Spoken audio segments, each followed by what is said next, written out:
सजीव झाल्या, अशा गोपिका तेथ मिळाल्या. आल्या नव्हत्या घरी इकडे ना, त्याच्यामुळे हे जेव्हा स्नानावर गेले यमुनेला त्यावेळेस त्या पाणवठ्यावर आलेल्या होत्या. त्यांना काही पडलं नव्हतं. उद्धवजी आले, ते आपल्या देवाच्या नामस्मरणामध्ये त्यांच्या रोजच्या कामांमध्ये मग्न होत्या. त्यांची भेट त्यांना तिथे झाली. त्या सकलातही दिसे विशेषी, बहुविध भक्ती मधुरा जैसी. जशी मधुरा भक्ती ही सगळ्या भक्तींमध्ये श्रेष्ठ, तशी या सगळ्या गोपींमध्ये एक कोणी विशेष दिसत होती. उषाजियेच्या चरण तलासी, अळता लावी प्रेम भरेसी. जणू काही उषेचा जो लाल रंग आहे तो तेजस्वी लाल रंग घेऊन उषेने तिच्या पायांना अळता लावलेला होता. इतकी ती तेजस्वी दिसत होती. उपमा देऊ कशी रतीची, अधिदेवी जी कामुकतेची. काल आपण बघितलं की सात्विक सौंदर्य, वेगवेगळे सौंदर्याचे प्रकार आपण बघितले. आपण देवकीचं बघितलं, आपण रुक्मिणीचं बघितलं. तर त्यामुळे ते म्हणतायत की तिला रतीची उपमा मी कशी काय देऊ, कारण रती म्हणजे कामुकतेची देवी आहे. पण हिच्या चेहऱ्यावर कुठेही कामुकता नव्हती. उलट ही कशी दिसत होती, पवित्र जणू ही यज्ञ ज्वाला, शीतलता लाजवी शशीला. ती पवित्र आणि तेजस्वी जणू काही यज्ञज्वालेसारखी होती, पण तिच्या सहवासामध्ये शीतलता जी होती ती चंद्रकिरणांसारखी होती. नाहीतर नेहमी काय होतं, यज्ञाच्या भोवताली आपण बसलो की उकड्याने जीव हैराण होतो, कारण की ते खूप वातावरणामध्ये गरम होऊन जातं. पण इथे मात्र ती तेवढीच पवित्र होती, तेजस्वी होती, यज्ञज्वालेसारखी, पण तिच्या सहवासामध्ये चंद्राची शीतलता होती. अशी दुसरी कोण असणार. अशी राधिका भवभय हरणी, तेथ पाहता नयनी. देवा मम अभिमान गळाला, नत झालो तच्चरणी. जय हरी सुखकंदा. ती राधिका तिथे दिसली मात्र तिच्या दर्शनानेच मी तिच्या चरणावर नत झालो. नाना रीती तुझी विषयी, गोपी वदती हर्षुन हृदयी. आता आलाच आहे तर बोलूयात कृष्णाबद्दल. पण एरवी कृष्णापासून त्या विभक्त झालेल्याच नाहीयेत. असं म्हटलं तर पुढे येणार पण आहे की भगवंताला हे दुःख व्हायचं की राधिका माझ्या बरोबर नाहीये. आणि त्यांनी एकदा राधिकेला विचारलं की तुलाही तेवढंच दुःख झालं का, तर ती म्हणाली नाही, अजिबात नाही, कारण तू माझ्या बरोबर नाही आहेस असा प्रसंगच नाही आला, त्याच्यामुळे मी दुःखी नाहीये. तर त्यामुळे त्यांच्याबरोबर भगवंत होतेच, पण आता काय आहे ना की आपल्या हृदयात कोणी असेल तरी त्याच्याबद्दल बोलायला अजून मजा येते. आणि म्हणून त्यांनी वार्तालाप सुरू केला. नाना रीती तुझी विषयी, गोपी वदती हर्षुन हृदयी. गहिवरुनी रुसुनी कोपाने, निघे वाकडे वचन मुखाने. कधी थोडक्या काही जणींनी शिव्या पण दिल्या, वेडवाकडं पण बोलल्या, पण त्यातूनही तुझ्याबद्दलचं प्रेम दिसत होतं. एक विचारी पाहताच मज, आनंदीना असे अधोक्षज. अधोक्षज आनंदी आहे ना, कृष्ण आनंदी आहे ना आमचा. वदे तुझी त्या कधीच काही, आठव येतील नच होई. आमची कधीच आठवण येत नाही का त्याला. अन्य म्हणे गे आम्ही अडाणी, रूप गुणाची नसे मोहिनी. त्यास कशी संगती रुचावी, लता माधवी भ्रमरा व्हावी. अगं आपली कशी काय आठवण होईल त्याला. आपण कुठे, आपल्याकडे रूप आहे का, गुण आहेत का, सौंदर्य आहे का, बुद्धी आहे का, काहीच नाहीये. तू अपेक्षाच कशी काय करते की त्याला आपली आठवण होईल. तर ती म्हणते दुसरी, कुठे गुणाची पारख द्याते, अरसिक चंचल तो कोणी मदते. अगं तसं नाहीये, आपल्याकडे सगळं आहे, तो अरसिक आहे, त्याला नाही समजते की आमची किंमत काय आहे. संगत तुटली परे खलाची, स्मृती ही आता नको अशाची. काय असतं ना की सायकोलॉजीमध्ये रिजेक्शन रिॲक्शन असते की जी परिस्थिती झालेली आहे तिचा स्वीकार करायचा नाही आणि मग त्याच्यावर काहीतरी समर्थन द्यायचं, जे झालंय ते बरं झालंय त्यासाठी. एखाद्या व्यक्तीचा वियोग असेल, मृत्यू असेल, तर तो न स्वीकारण्यासाठी ही मनस्थिती असू शकते. तशी ही म्हणते की बरं झालं ना, इतका दुष्ट होता तो गेला आपल्या इथून, तर बरं झालंय, आता पुन्हा एकदा त्याची सहवास तर नाही, त्याची स्मृती पण आपल्याला नको आहे. म्हणजे मनाचा तो कप्पा बंद करून घ्यावा, इतकं ते दुःख जे आहे ते अतिशय खोल आणि असं दुःख आहे की जे नष्ट न होणार. आणि म्हणून तिने तिच्या परीने त्याच्यावरचा उपचार शोधलाय की तो कप्पा बंद करून टाकावा. पुरते मिळाले व्रजमातिसवा, नाही ते बघण्यासी. धाडियले ना त्या कपट्याने, उद्धवजी आपणासी. जय हरी सुखकंदा. मला माहितीये तुम्ही का आलायत ते. तो निघून गेला, त्याला आमची काहीच चिंता नाही, आम्ही इतक्या विमत होतो त्याला, तरीही आमच्या सगळ्यांची हृदय तोडून तो निघून गेला. आणि मग आता आम्ही सगळ्याजणी नष्ट झालोय ना, सगळं गोकुळ व्यवस्थित नष्ट झालंय ना, हे बघायला त्या कप्त्याने तुम्हाला इथे पाठवलं असेल. उद्धवजींना वाटलं की बापरे, आपल्या भगवान श्रीकृष्णांबद्दल, द्वारकाधीशांबद्दल या असं बोलतायत, बरोबर नाही असं बोलणं. समजूत त्यांची करण्यासाठी वेदांताच्या कथिल्या गोष्टी, मग त्यांची समजूत करावी म्हणून काही तत्वज्ञान सांगायला गेलो. परी उलट माझे ती राधा, मा भाडे काढी गोविंदा, म्हणे राधिका मज उपहासून, उद्धवजी हे तुमचे भाषण, गमे मला की जसे सीताफळ, गरम हो थोडा बियाच पुष्कळ. काय सांगताय तुम्ही मला, हे सगळं नुसतं शब्दज्ञान आहे तुमचं, त्याच्यामध्ये घर काहीच नाहीये, नुसते बियाचे टचटच लागतायत त्या, त्याच्यामुळे तुमच्या या भाषणाने आमचं काही होणार नाहीये. आणि मग तिन्ही कृष्णाबद्दल बोलायला सुरुवात केली. तुझ विषयी बोलत असता ती, प्रेम बघून ते उत्कटताती, तन्मयता भावा कुलवृत्ती, पडलो मी तच्चरणावरती.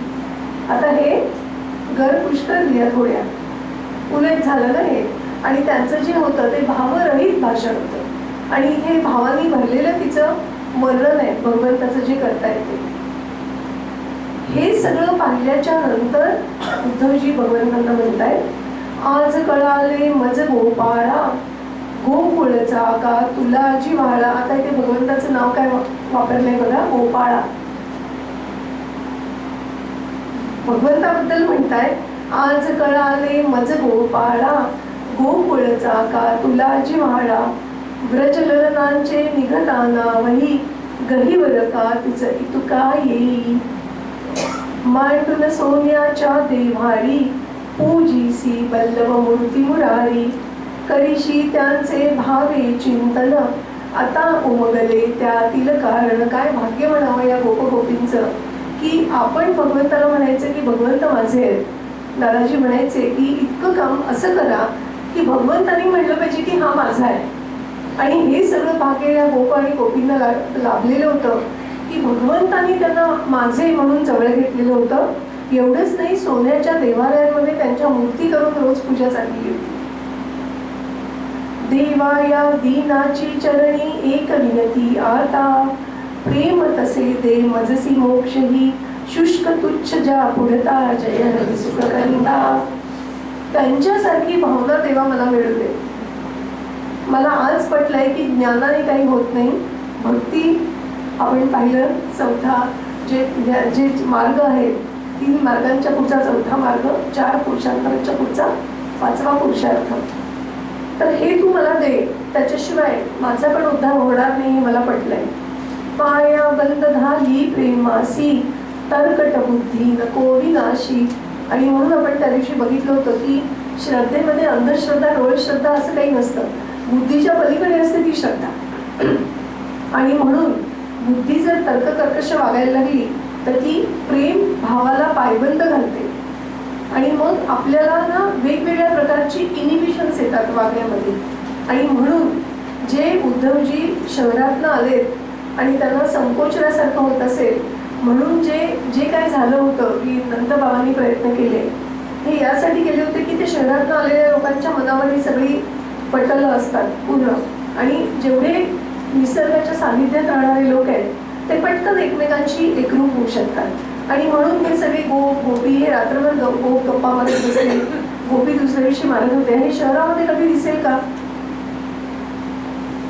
अक्षरशः असं होतं की तासनतास दिवसेंदिवस एकमेकांच्या बरोबर जाणारे लोक, चेहऱ्यावर हास्याची लकेर पण येतं, अनेक वर्ष तशीच असतात. हे शहरातच होऊ शकतं. आणि खेडेगावामध्ये आपण गोकुळमध्ये पाहिलं की नंदाच्या घरात काहीतरी गडबड दिसते म्हटल्यानंतर सगळ्या जणी गेल्या तिकडे, त्यांना आमंत्रण नाही लागलं, काम नसताना पण गेल्या. किंवा प्रत्येक नंदाच्या घरच्या सुखदुःखामध्ये ते सगळं गोकुळ पूर्णपणे रममाण झालेलं होतं. हा जो फरक आहे ना, हा बुद्धीला प्रमाण मानल्याने आणि प्रेमाला भावाला खालचा दर्जा दिल्यामुळे आपल्या भक्तीमध्ये ती उत्कटता येत नाही. आणि म्हणून उद्धवजी म्हणतायत हे आपल्या सगळ्यांसाठी खरं आहे. पाया बंद घाली प्रेमासी तरकट बुद्धी नको विनाशी. कारण प्रत्येक जे सांगितलंय असंच का हा प्रश्न विचारला जातो आणि मग ती श्रद्धा गळमाईत होते. श्रद्धा सात्विक सुंदर गोळी राहो हृदयी मम वनमाळी. श्रीकृष्णाच्या असुनी जवळी उद्धवास योग्यता न कळली. व्रजात व्हावी जाणीव त्याची हीच थोरवी सत्संगाची.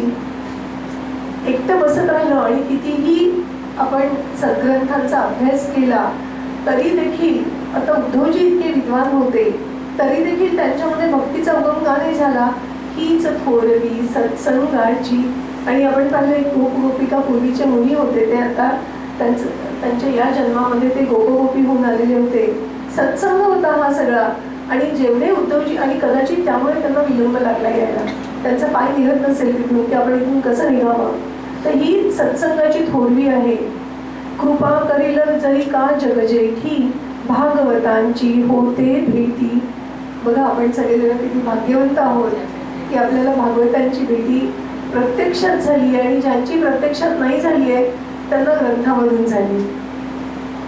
आणि आजही आपण असं गेलो ना गोरट्याला, जे गेले नाही आहेत त्यांच्यासाठी सांगते की गोरट्याला गेलं तर दासगणू महाराजांच्या त्या गाभाऱ्यामध्ये आणि आप्पांच्या खोलीमध्ये जणू काही असं वाटतं की आताही आप्पा तिथेच आहेत, दासगणू महाराज तिथेच आहेत. आणि मग ती सत्संगाची जी गोडी आहे ती तिथे गेल्यावर आजही भागवताची भेटी आपल्याला मिळते असं आपल्याला वाटतं. ईशन उमगे सत्संगाविण कसे चक्र हे असे विलक्षण.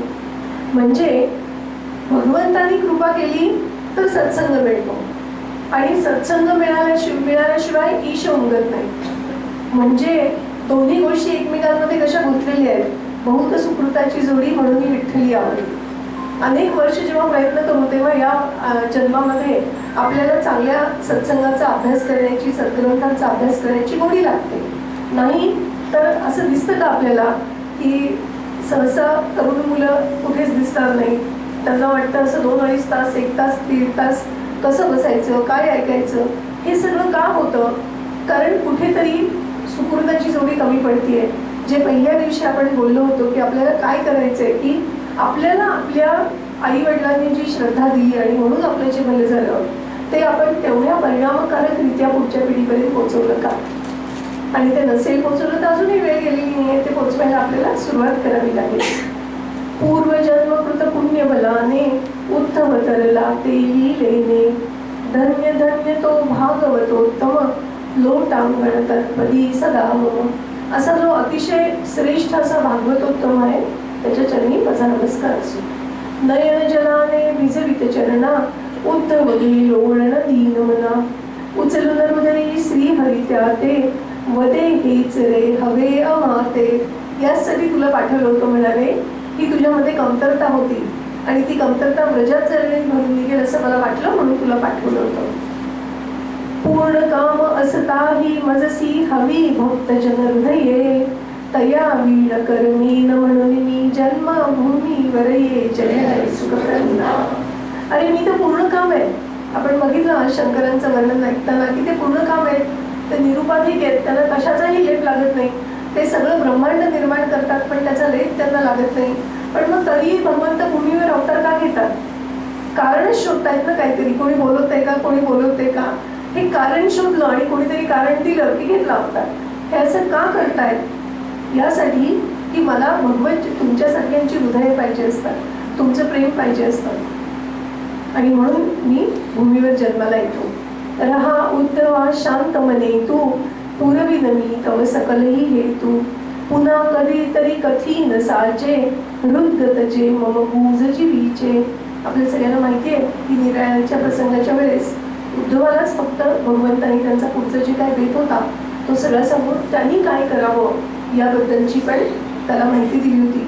म्हणजे त्याची पूर्वतयारी केव्हापासून त्यांनी केली बघा, की आपल्या नंतर हे कार्य कोण पुढे चालू ठेवेल. मरते जन्म हा मरते शिक्षण. त्यामुळे माझा अवतार संपला की हे शिक्षणही संपेल असं होणार नाही. हे पुढे कसं चालू ठेवायचं हे बघण्यासाठी उद्धवांची तयारी करून घेतली. सेवकास सांगत ऋषिकेशी घेऊन या रे सन्मानासी. प्रिय उद्धव हा त्याच आज तयाचे पूजन मजसी करावयाचे, पीतांबर बहुमोल जरीचा, सुरेख कंठा नवरत्नांचा, प्रेमे ठेवी मुकुट शिरावर, रत्न खचित दैदिप्य रमावर, प्रेमळ हृदयी उत्तमजीच्या, लहरी उठल्या कोमलतेच्या, हर्षभरित शुभ नयना मधुनी, थेंब दोन पडले हरिचरणी. हरिस्मरण झाली या भरून यावा गळा. हे जे आहे ना, हे आता पहिल्यांदा उद्धवजींनी अनुभवलं. आणि हे कशामुळे अनुभवलं की ते गोकुळामध्ये जाऊन आल्यामुळे. शक्तितया बिंदूतील नचये शक्तांच्या सिंधूसी, हसुनी दिदला निरोप देवे, आलिंगून तयासी जय हरी सुखकंदा. जे करायचं होतं ते झालंय आणि म्हणून भगवंतांच्या मुखावर स्मित आलं की ह्याच्यामध्ये आपण जिव्हाळा भाव भरला. एके दिवशी प्रभात समया, द्विजगणवंदित रविये उदया. ब्राह्मणांचं सगळं संध्यावदन वगैरे अगदी सकाळीच सुरू झालेलं असतं. त्यामुळे ब्राह्मण सूर्याला अर्घ्य देत आहेत का सूर्य त्यांचं दर्शन करण्यासाठी उगवतोय असं जणू वाटलं होतं. एके दिवशी प्रभात समया, द्विजगणवंदित रविये उदया, कमलवनाची उघडून दारे, स्वागत करीती द्विरेफ सारे. सूर्य उगवायला लागला की कमळ उमलली आणि मग रात्रभर आत कोंडलेले भुंगे त्यांनी स्वागत करायला सुरुवात केली सूर्याचं. द्वारावतीची जागृत झाली, प्रसन्नता ही जणू त्या काली. आता ही प्रसन्नता येत कशामुळे होती? कस्तुरी जल सम्मार्जित पथ, लक्ष वेधती शृंगारित रथ, मूल्यवान सुंदर वेशाते, उच्च नीच हे नवते नाते. सर्व ही मंगल सर्व ही सुंदर, सत्संगे जणू सकल चराचर. जिंका या की वीणेचा स्वन, पक्षी करीती मंजुल पूजन. उपवन सुरभित शीतल वारा, पथिकांचा श्रम निववी सारा. ही जी सगळी दिनचर्या होती मथुरेमधली, की लवकर सकाळी उठून गृहिणींनी सडा संमार्जन करावं, घरातले जे पुरुष आहेत त्यांनी स्नान वगैरे करून अर्घ्य द्यायला जावं, त्याचबरोबर जे जे बाकीचे काम करणारे लोक आहेत, सेवेकरी लोक आहेत, त्यांनी आपापली कामं करावीत. रस्ते स्वच्छ झाडलेले आहेत, जी काही रथ आहेत, वाहनं आहेत ती स्वच्छ केलेली आहेत. पशु पक्षी फुलं पानं यांनी पण नवीन दिवस सुरू झाल्याच्या आनंदामध्ये आपला आनंद व्यक्त केलेला आहे. ही सगळी जी भावना आहे, ही सगळी जी मथुरेची दिनचर्या आहे, त्यामुळे असं वाटलेलं होतं जणू काही की श्रमिक पथिकाचा श्रम निववी सारा.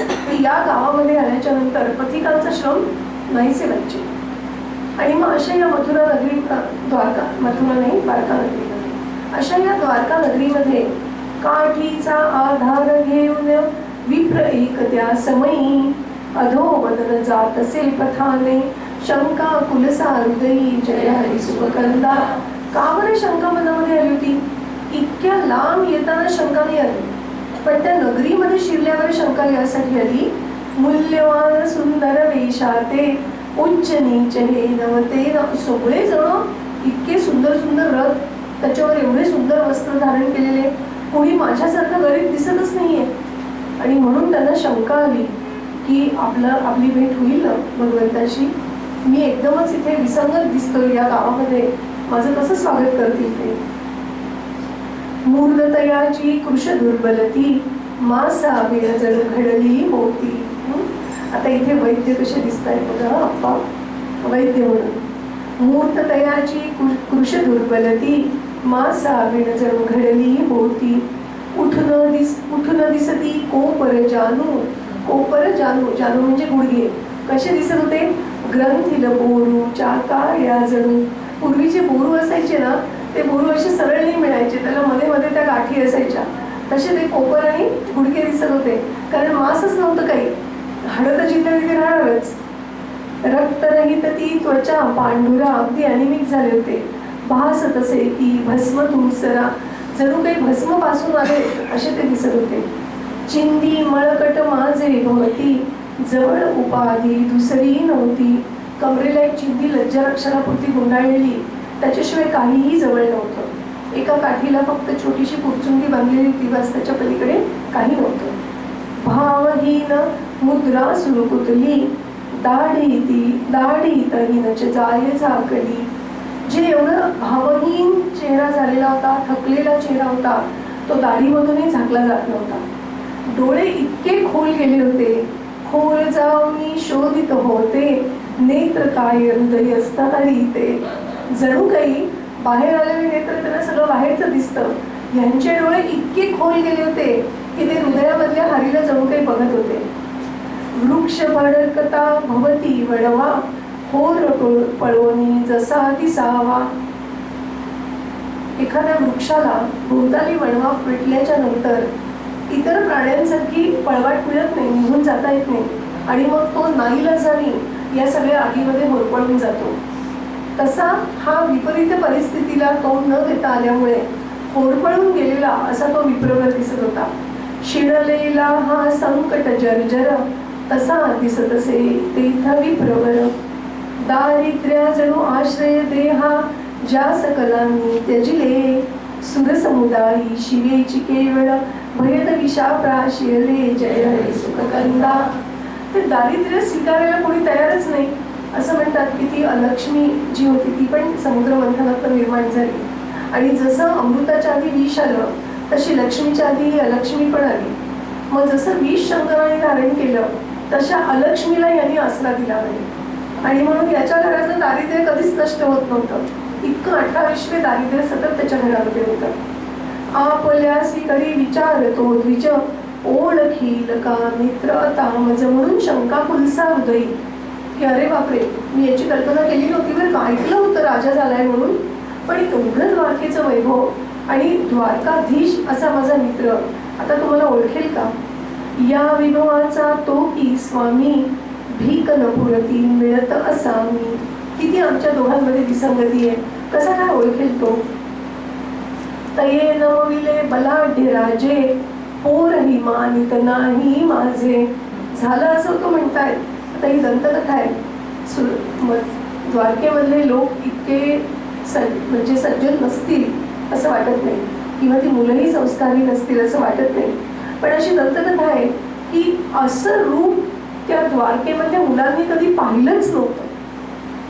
असा दरिद्री, असा कृश, त्याच्याकडे कपडे नाही आहेत, असा जो कोणी चाललाय, आणि त्यांना असं वाटलं की आपल्या आज्याच्या आपल्याला भूताच्या गोष्टी सांगतायत, ते भूत बहुतेक असं दिसत असेल, कारण त्यांनी प्रत्यक्षामध्ये इतका दरिद्री ब्राह्मण कधीच पाहिला नव्हता.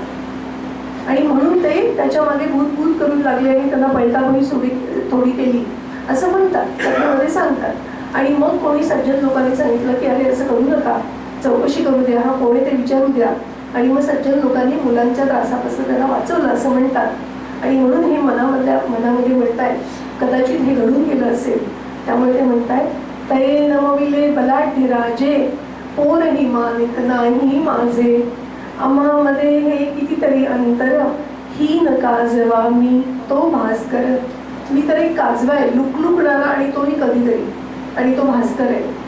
आसन लवही मज विभवाची, धने शमविली तृषा कुणाची. मी काही वैभवाच्या आशेने इथं आलो नाहीये, कारण ते किती मिळालं तरी कमीच असतं. जे मिळालं त्याच्यापेक्षा जास्त कसं मिळेल याच्याच मागे सगळे लागलेले असतात. भेट तयाची केवळ व्हावी, गोष्ट परीही कशी घडावी. खरं म्हणजे झालं असं होतं की त्याची बायको खूप मागे लागली होती. एवढे द्वारकाधीश तुमचे मित्र आहेत, एकदा जाऊन तर या, एकदा जाऊन तर या. आणि बायकोच्या आग्रहाखातर तिथपर्यंत आला होता, पण मनामध्ये अजिबात इच्छा नव्हती की मी काही मागेल म्हणून. पण बायको आग्रह करतेय ना, जसं सुदैवाला आग्रह नको होता की या निमित्ताने माझं भगवंताचं दर्शन होईल, तसे मी बायकोच्या आग्रहाला चला अगं अशी मला कुठे रेशी म्हणून निघाले होते ते.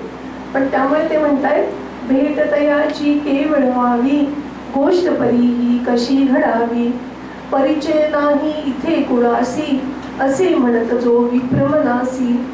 पौरवदे त्या नमन करोनी, द्विजवर्या आलात कुठूनी. एका नागरिकांनी अत्यंत नम्रतेने त्यांना विचारलं, आपण कुठून आलात. त्यांनी सांगितलं द्विजवर्या, म्हणजे त्यांचा अवतार कसाही असला तरी तो ब्राह्मण आहे, चेहऱ्यावरचं तेज आहे. मग ते सांगताय, बहुलांबून मी श्रीकृष्णाच्या भेटीसाठी आलो, पाहून तुमची श्रीनगरी, गोंधळून परी गेलो जय हरी सुखकंदा. आता आलोय खरं इथे, पण आता पुढे काय करावं हे मला सुचत नाहीये.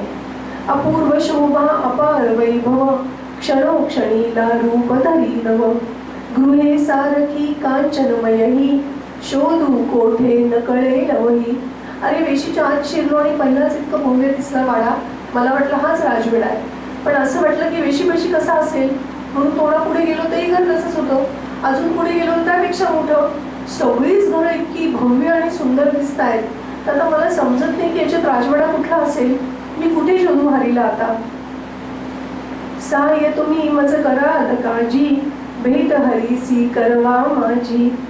पुरुष वदे तो अवश्य देवा धन्य म्हणा आपुल्या सुदैवा. काहीच आवड नाही आहे याच्यामध्ये अहो. प्रतिदिन देऊन अर्घ्य रवीसी अग्निकार्य संपता विधीसी. सुवर्ण मंडित शतगोदाने द्विजास देती हरी सन्माने. स्वतःचं रोजचं अन्निक झालं की 100 सुवर्णालंकृत अशा गायी द्विजांना अत्यंत सन्मानाने दररोज भगवान देतात. त्यामुळे त्यात अवघड काही नाहीये, फक्त तुम्ही तिथे पोचायचंय. तुमचा सन्मान झालाच म्हणून समजा. हे जे दान आहे ना, दान जन्मभर येईल कामी बरा भेटलो वेळेवर मी. आता तुम्ही जर ती वेळ चुकवली असती मग काही सांगता येत नाही की भगवंताची भेट कधी झाली असती. पण तुम्ही वेळेवर आलाय, तर भगवंत कोणत्याही क्षणी राजवाड्याच्या बाहेर येतील. चला लवकर मी तुम्हाला तिथे नेऊन पोहोचवतो. नवल आपुले वाटत मजला आजवरी नका येथे आला. अहो आजपर्यंत आम्ही आलात, हे असं दारिद्र्य तुमच्या कानावर आली नाही का त्याची कीर्ती. आधीच यायचं होतं. एकदा नाही 100 वेळा आला तरी भगवंत विचारत नाही. फक्त तिथे यायचं, नमस्कार करायचं आणि गोदाला घेऊन परत जायचं. वासुदेव भगवान आपुले नित्य कर्म उर कोणी सभे सनिगती तो दारी हा द्विज देखीला नयनी जय हरी सुखकंदा. आणि जे द्यायचं म्हणजे जिथे गोदानं द्यायची आहे त्या जागेकडे जाता जाता या पौराने आणला होता ना, आणि मग त्याला असं वाटलं तर मी आणलाय, तर सुरुवातीला उभा करतो. त्याच्यामध्ये त्यांनी अगदी रांगेच्या सुरुवातीला त्याला उभं केलं होतं. भगवंत आले आणि पहिल्यांदा त्यांच्या नजरेला कोण पडलं तर सुद्धा भानन उरले यदुनाथाते मिठी मारली धावून त्याते. संपवनी निज वनवासासी राम भेटला जण भरतासी. सगळी शंका निघून गेली. तो मला ओळखेल का, मी त्याच्यापर्यंत जाईन का, कोणी मला भेटू देईल का त्याला. नाही, ज्या क्षणी भगवंतांनी त्यांना पाहिलं मिठी मारली धावून त्याते. धन्य भाग्य मम उदया आले रोग यासी हे अमृत मिळाले. हे कोण म्हणतंय? सुदामदेव नाही, भगवंत म्हणतायत. किती दिवसांनी सुदामदेवा भेटलास तू हृदय विसावा. अरे रोग्याला जसं अमृत मिळावं ना, तसं तू किती दिवसांनी मला भेटलायस आणि माझं भाग्य उदयाला आलंय. आता ही भावना बघा की आपल्या मित्रमैत्रिणीबद्दल ही भावना असणं. त्यांनी माझ्यासाठी काय केलं नाही, मला त्यांच्याकडून काय काय मिळतंय म्हणून मी काय करावं, ही भावना जी आहे ना, की तू भेटलास आणि तू माझ्या हृदयाचा विसावा आहेस. आज जाहली होय आठवण वदे हरी कर हाती घेऊन. तुला आज आठवण झाली इतक्या दिवसांनी. अरे मी किती तळमळत होतो तुझ्या आठवणीने. हृदयी हर्ष न सके समावू मित्र झाले कुठे न ठेवू.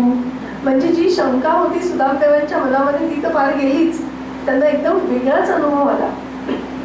काय केलं भगवंतांनी? अंतरगेही नेमून त्यासी प्रेमे बसवी निजासनासी. कुशल विचारी चेपित पाया श्रम झाले तुझ इथवर याया. अरे मी एरवी रथातनं सगळीकडे जातो, तू पायी आलायस, किती श्रम झाले असते तुला, आणि स्वतः त्याचे पाय चेपताय. आता भगवंतांची जर ही भावना आहे असलेल्या अतिथीच्या पोटी, मी सुरुवातीला जसं म्हणलं की का त्यांना आपण लक्ष्मीनारायणाचा जोडा म्हणतो, का आपण असं म्हणतो की हे एकमेकांना इतके अनुरूप आहेत की जे ते करता आहेत त्याला अनुकूल अशी. काल आपण धन्य गृहस्थाश्रम पाहिला की ती कांता प्रियभाषिणी आणि त्यांच्या कामामध्ये अनुकूल. तर त्यामुळे तिने जेव्हा बघितलं रुक्मिणी मातेनी की भगवंत स्वतः त्यांना अस्तावर बसून पाय चेपताय, सन्मुख आली विनये कमला सादर वंदन केले. पुत्रवती सौभाग्यवती भव द्विजवर सस्मित बोले जय हरी सुखकंदा. तिने काही चौकशी केली नाही की हे कोण आहे काय आहे. केवळ माझा पती ज्याचे पाय जर चुरत असेल तर मी आदराने नमस्कार केला पाहिजे म्हणून तिने नमस्कार केला. एवढंच नाही, सुदाम देवा वरती चामर धारित देवी सेवा तत्पर. आसपासच्या दासींना दूर केलं. जर भगवंत पाय चेपत असतील तर मी मारा घातला पाहिजे आणि म्हणून तिने दासींना दूर केलं आणि स्वतः रुक्मिणी देवी सुदाम देवांना मारा घालताय. झटे निजांगे सर्व ही कामा विरघळला निजमनी सुदामा. मित्राचं प्रेम हे तर गृहीत असतं, अपेक्षित असतं, पण मित्र पत्नीकडनं सुद्धा एवढं प्रेम मिळावं, एवढी आपुलकी मिळावी आणि याच्यामुळे सुदामदेव मनामध्ये विरघळून गेले. उटणी नाना परी सुवासिक अभिषेकासी ते उष्णोदक भोजन रुचकर सुधे होईनी रिझनात विजया उपचाराही. आणि मग हरी त्याला विचारतात, आधी स्वतः सगळं दिलंय ना, त्याला सगळे नाना उपचार दिले. हरी विचारी मग मजसाठी काय दिली वहिनीने भेटी. आमच्या वहिनीने काहीतरी दिलंच असेल तुम्हाला, काढलं नाही अजून बाहेर, द्या मी वाट बघतोय. रीत कराने भेट न घ्यावी रीत असेही तुझसी ठावी. खात्री किती आहे बघा की माझा मित्र रीत सोडून वागणार नाही, त्याशिवाय मी त्याला एवढं स्थान दिलेलं नाहीये आणि त्यामुळे त्याच्या पत्नीने माझ्यासाठी काहीतरी दिलंच असेल. इतक्या वर्षाने गेलोय तरी रिकाम्या हाताने त्याला पाठवलंच नसणार आहे. विद्वानांचा मुकुटमणी तू सदाचार धर्माचा केतू ध्वज. तू तुझा जणू काही तुझ्या रूपाने सदाचार धर्म हा आचरण करतोय. चूक न होईल तुझे या हाती वर्तनात तव जगते नीती. तुझ्या वागण्यामधनं नीतिमत्ता अशी दिसतीये आचरणामधनं, तर तुझ्याकडनं ही चूक होणं शक्यच नाहीये. तर बहिणीने माझ्यासाठी काय दिले मला दे बरं. मुकुंद वदता या परी लज्जित झाला विप्रमनासी खिन्नपणे उत्तरला देऊ काय सख्या मी तुझसी जय हरी सुखकंदा. हरी सुदामा तुझा अकिंचन तव नामा विण जवळ नसे धन. उसने मागुन कसे तरी हे आणि यदे मी मुठभर पोहे.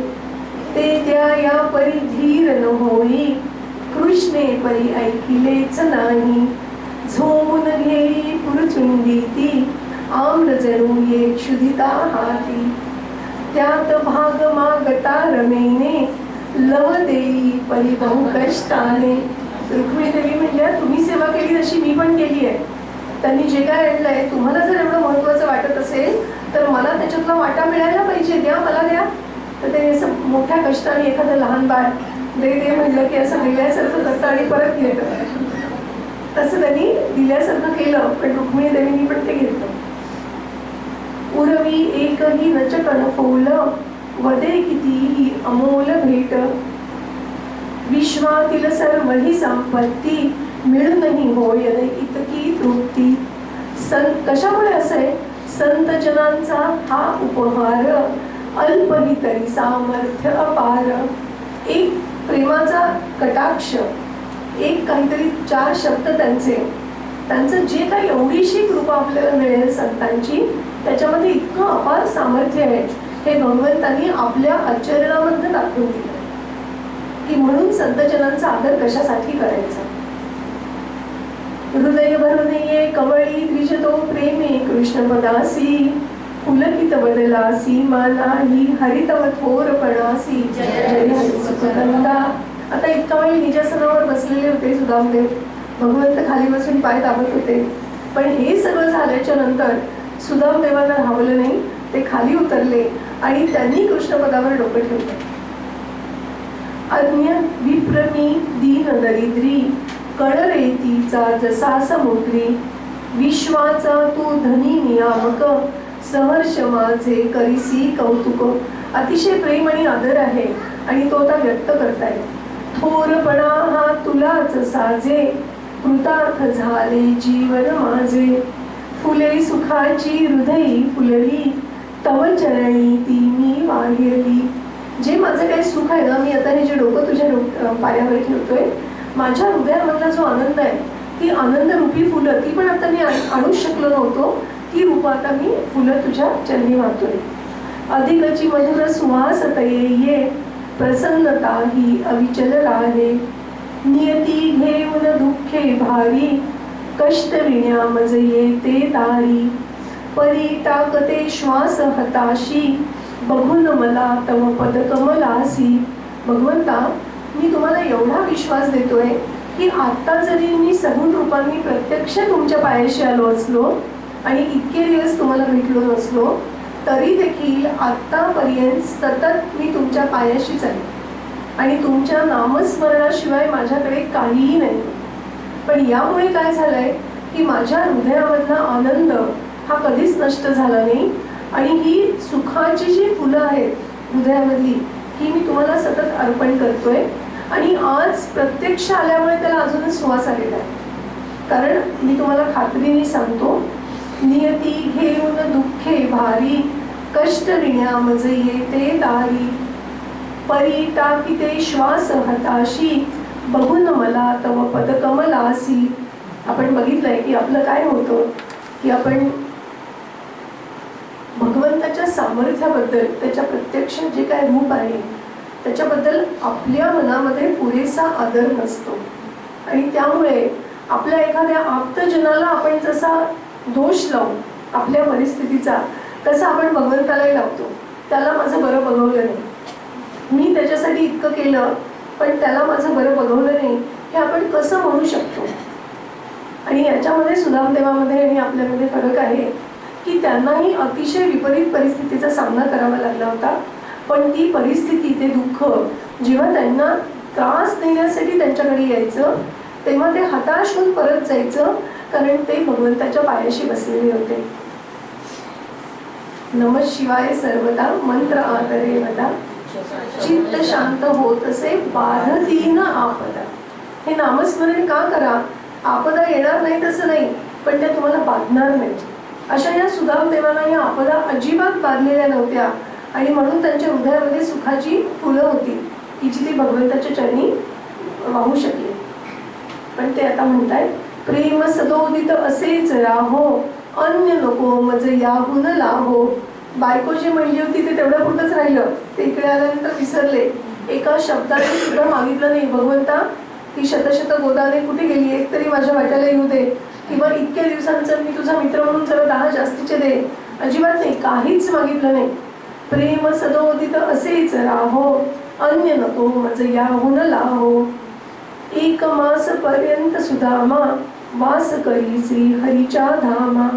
बहुभुज गोष्टी गुरु घरच्या वा, करिता रातन दिवस पुरावा. इतका जुना मित्र, प्रिय मित्र भेटलाय, त्या गप्पांना किती उधारी आहे. 1 महिन्यापर्यंत असा सहवास चालला, गुजगोष्टी चालल्या आणि त्याला रात्र दिवस सुद्धा पुरत नव्हते. विहार शय्या भाषण भोजन, क्षणही न गेला परस्पराविण. सतत सुदामदेव बरोबर, सतत सुदामदेव बरोबर. हे कसं होतं, शब्दार्थास सम अभिन्न जीवन, उभय पदा मज मम भावे वंदन. शब्द आणि त्याचे अर्थ हे जसे सतत बरोबरीने यावे, तसं त्यांचं जीवन जणू काही अभिन्न होतं आणि ते सतत एकमेकांच्या बरोबर होते. असा 1 महिना सरला. निरोप देता घेता वदती, उभये गदगद वाचे. स्मरण असू दे प्रिय मित्रा मम, धारण तेच जीवाचे जय सुखकंदा. कोण कुणाला म्हणलंय? उभयही, दोघंही एकमेकांना. सुदामदेव नाही भगवंताला म्हणले, दोघं एकमेकांना म्हणले. निरीच्छ हृदयी त्या विप्राचे, सिंधू उसळती आनंदाचे. श्रीकृष्णाने दिले न काही, याची जाणीव ही त्या नाही. इंद्रिय मन बुद्धीच्या जे पर, आत्मसुखी त्या रमता अंतर. स्पर्श कराया त्या मग केवी, ओंगळशी वासना गजावी. अचिंत्य परतत्व दे करुण वासनेचा क्षय. ही वासना नष्ट जशी जशी होत जाईल तसं तसं दुःख कमी होईल आणि आनंद वाढत जाईल. म्हणून सद्गुरूंना शरण जायचे. तर इथे ते इंद्रिय मनबुद्धीच्या पर गेलेले आहेत, आत्मसुखामध्ये आहेत, तर त्यांना कधी कसं दुःख येईल. धन्यवाद अर्पित हरीसी, ब्राह्मण ये जो निज नगरासी. म्हणे भ्रांत मी कैसा झालो, द्वारकेस परतुनिया आलो. गेलेल्या रस्त्याने परत आले, पण खूपदा असं होतं की परतीचा रस्ता पटकन संपतो. तसं त्यांचा तो पटकन संपला रस्ता. आणि जर आता उभारी आली होती ना भगवंतांच्या प्रत्यक्ष भेटीने, त्यामुळे तो पटपट संपला. आणि तिथे आले आणि पाहिलं की अरे मी परत चटवा लागला तर काय, मला मी पुन्हा द्वारकेमध्ये चालूय का? कारण तशीच वेश दिसते, तसेच सगळे वाडे दिसत आहेत. म्हणे भ्रांत मी कैसा झालो, द्वारकेस परतुनिया आलो. पण तसं नव्हतं झालं. जे बाहेर लोक अशी वाट बघत होते त्यांनी सुदामदेव दिसले. सुदाम देवा जय जयकारे, आदरती जय पुढे जन सारे. सगळ्या नागरिकांनी सुदामदेव की जय सुरू केलं. त्यामुळे हे तर काही वेगळंच आहे. अधिकची बावर लाग विजेत्याने, कळिले नच हरीचे हे देणे. अरे भगवंत तर सतत माझ्याजवळ होता, यांनी कधी हे केलं? त्यामुळे त्याला ते कळलंच नाही. तो अगदीच गोंधळून गेला की हे काय चाललंय. घरास ये परी कुठे झोपडी, गवसे नाचत यासी. इंद्राचे जणू भव्य मनोहर, मंदिर त्या स्थानासी. जय हरी सुखकंता. तो म्हणला जाऊ दे, या पूर्वजनांना वेळ लागला असेल, आपण आपल्या घराकडे जाऊ. त्यामुळे त्यांच्याकडे दुर्लक्ष करून गोंधळलेला असा तो आपल्या घराकडे आला. घरही सापडेना. त्या घराच्या जागी राजवाडा. आणि तो राजवाडा इतका सुंदर की श्रीकृष्णाचा राजवाडा काय असेल इतका सुंदर. त्याच्याशिवाय भार्या दारी सुवेश भूषित, उभी स्वागता परिजन परिवृत. आजपर्यंत काय हे काय तुमचं कर्तृत्व, 2 वेळच्या खायची भ्रांत, हे सगळं जे सगळे टोमळे ऐकावे लागत होते. जा तुमच्या कृष्णाकडे जा, काहीतरी मागा, तो बघा, तुम्ही बघा, हे सगळं होतं. आज हे सगळं गेलं होतं. भार्या दारी सुवेश भूषित, उभी स्वागता परिजन परिवृत. वदे सुदामा काय तरी हे, वेड लागले कार्य म्हणून. तिला वेळ लागले नक्की का मला लागले, नक्की चाललंय काय? नम्रपणाने बदली कांता, आपुलेच हे वैभवनाथा. शंकितमानच आत चलावे, सर्वही कथिते श्रमनिव व्हावे. त्वष्ट्या करवी रचिली सृष्टी, रमावरे ही आपणासाठी.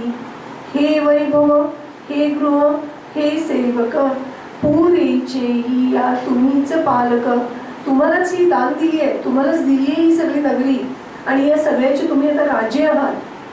हर्षुन सस्मित रमणी वदली, परी द्विजाची कळी न खुलली.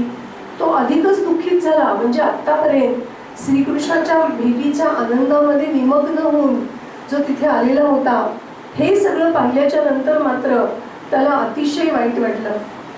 म्हणे मनी हे बरे न झाले, दूर काय मज कृष्णे केले. आजपर्यंत कृष्णाने मला इतकी भक्ती दिलेली होती, इतका भाव दिलेला होता, हे सगळं देऊन, प्रलोभन देऊन तो मला दूर करतोय का?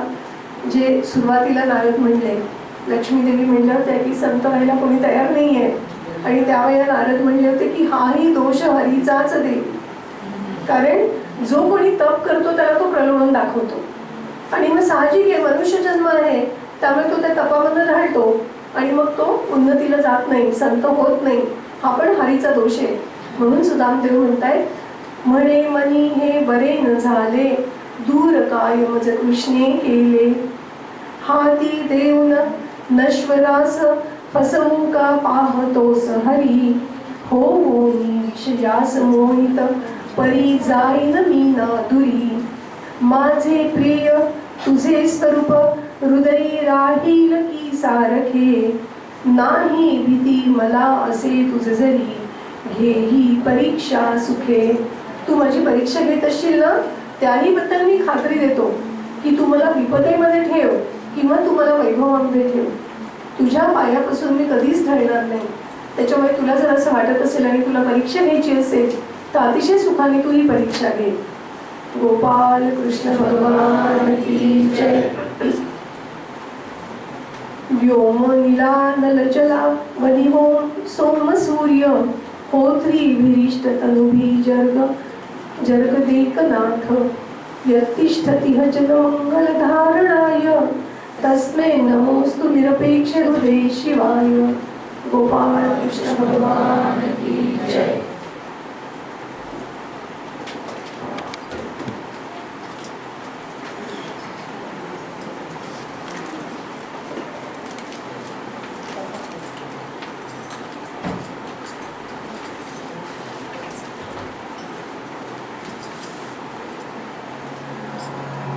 कृष्ण गोविंद गोपाल गाते चले, कृष्ण गोविंद गोपाल गाते चले, मन को विषयों के विष से हटाते चले, मन को विषयों के विष से हटाते चले, इंद्रियों के न घोड़े विषय में अड़े, इंद्रियों के न घोड़े विषय में अड़े, जो अड़े भी तो संयम के घोड़े पड़े, जो अड़े भी तो संयम के घोड़े पड़े, करके रथ को सुपथ पर चढ़ाते चले, करके रथ को सुपथ पर चढ़ाते चले, कृष्ण गोविंद गोपाल गाते चले, कृष्ण गोविंद गोपाल गाते चले, नाम जपते रहे काम करते रहे, काम जपते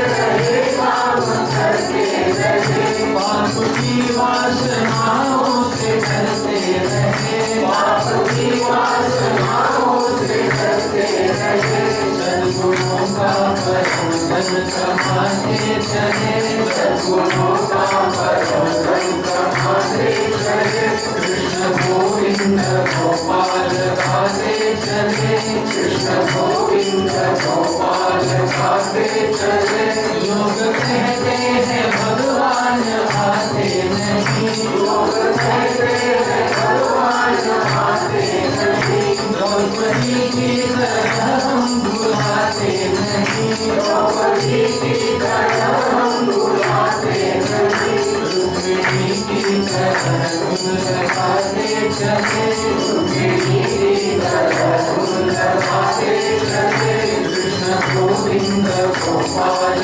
गाते चले, कृष्ण गोविंद गोपाल गाते चले, लोग कहते हैं भगवान खाते नहीं, लोग कहते हैं भगवान खाते नहीं, दिल्ली की तरह हम खिलाते नहीं, दिल्ली की तरह हम खिलाते नहीं, सास प्रेमी विपुल समझाते चले, सास प्रेमी विपुल समझाते चले, कृष्ण गोविंद गोपाल गाते चले, कृष्ण गोविंद गोपाल गाते चले, दुख में तड़पे नहीं सुख में भूले नहीं, दुख में तड़पे नहीं सुख में भूले नहीं, प्राण जाए मगर धर्म भूले नहीं, प्राण जाए मगर धर्म भूले नहीं, धर्म धन का खजाना लुटाते चले, धर्म धन का खजाना लुटाते चले, कृष्ण गोविंद गोपाल गाते चले, कृष्ण गोविंद गोपाल गाते चले, वक्त आएगा ऐसा कभी ना कभी, वक्त आएगा ऐसा कभी ना कभी, हम भी पाएंगे प्रभु को कभी ना कभी, हम भी पाएंगे प्रभु को कभी ना कभी, ऐसा विश्वास दिल में जमाते चले, ऐसा विश्वास दिल में जमाते चले, कृष्ण गोविंद गोपाल गाते चले, कृष्ण गोविंद गोपाल गाते चले, मन को विषयों के विष से हटाते चले, मन को विषयों के विष से हटाते चले, कृष्ण गोविंद गोपाल गाते चले, कृष्ण गोविंद गोपाल गाते चले, कृष्ण गोविंद गोपाल गाते चले, कृष्ण गोविंद गोपाल गाते चले, कृष्ण गोविंद गोपाल गाते चले, कृष्ण गोविंद गोपाल गाते चले। कृष्ण भगवान की जय।